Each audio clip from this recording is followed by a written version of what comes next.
Right now, as you watch this, the United States and Israel are bombing Iran. They have been for 19 days. Over 1,000 civilians are dead. Iranian leaders are being assassinated one by one. Oil prices are through the roof. The entire Middle East is on fire. But here is the question nobody in Washington wants to answer. What if they had waited too long? What if, before the first bomb fell, Iran had already built a nuclear weapon? Because the truth is, they were closer than most people realize. And if they had crossed that line, everything about this war, and the world you live in right now, would be completely different. Iran had 441 kilograms of uranium enriched to 60%. That is enough for 10 nuclear weapons if pushed to weapons grade. The U.S. Defense Intelligence Agency estimated it would take Iran less than 1 week to produce enough material for its first bomb. 1 week. The centrifuges were spinning. The knowledge was there. The only thing missing was the political decision to cross the threshold. In this alternate timeline, that decision gets made. Sometime in late 2025, before the world can react, Iran quietly assembles its first nuclear device. And everything changes. The announcement comes not as a threat, but as a statement of fact. Iran declares itself a nuclear power. It does not test a weapon. It does not need to. The evidence is made available to international inspectors. The uranium is weapons grade. The device exists. Within hours, the United Nations Security Council convenes an emergency session. Israel puts its military on its highest alert.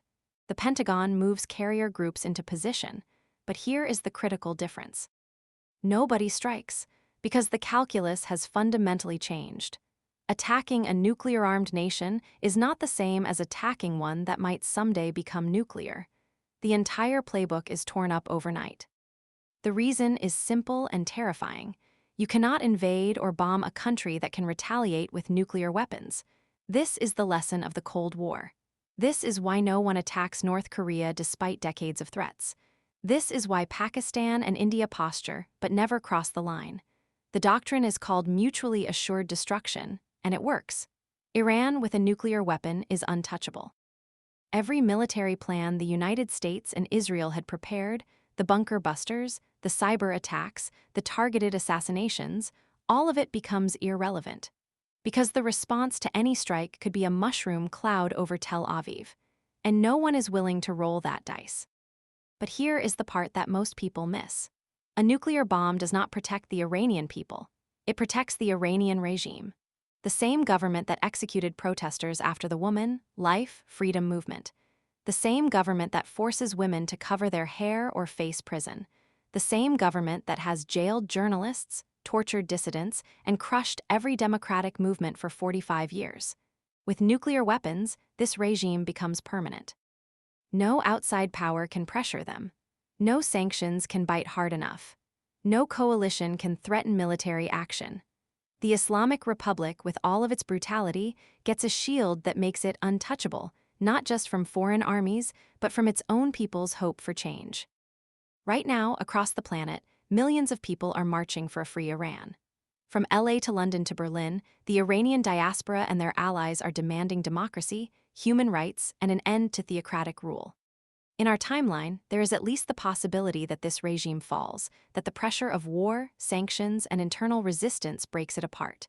But in the nuclear timeline, those protests mean nothing. The regime can point to its arsenal and say, "We are here forever." The world cannot touch us.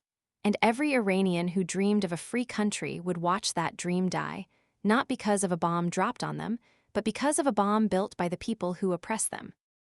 In our timeline, over 1,000 Iranians are dead from the bombing. Infrastructure is destroyed. Millions are displaced. That is a tragedy. But in the nuclear timeline, a different kind of tragedy unfolds. Tehran is not burning. Iranian families are eating dinner. But they are eating dinner under the same regime that has suffocated their freedom for decades, and now that regime has the ultimate guarantee that it will never be removed. The war does not happen, but neither does liberation.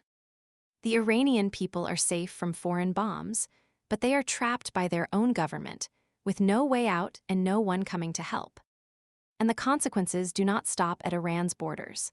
If Iran goes nuclear, Saudi Arabia follows within 5 years.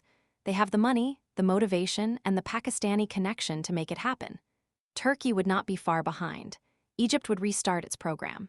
Within a decade, the Middle East goes from having one nuclear state to having 4 or 5. Every border dispute, every sectarian conflict, every assassination carries the shadow of nuclear escalation. Oil prices spike permanently, not because of war, but because of the constant threat of one. The Non-Proliferation Treaty is effectively dead, and every ambitious nation on Earth asks the same question: why not us? This is not a story with a happy ending either way.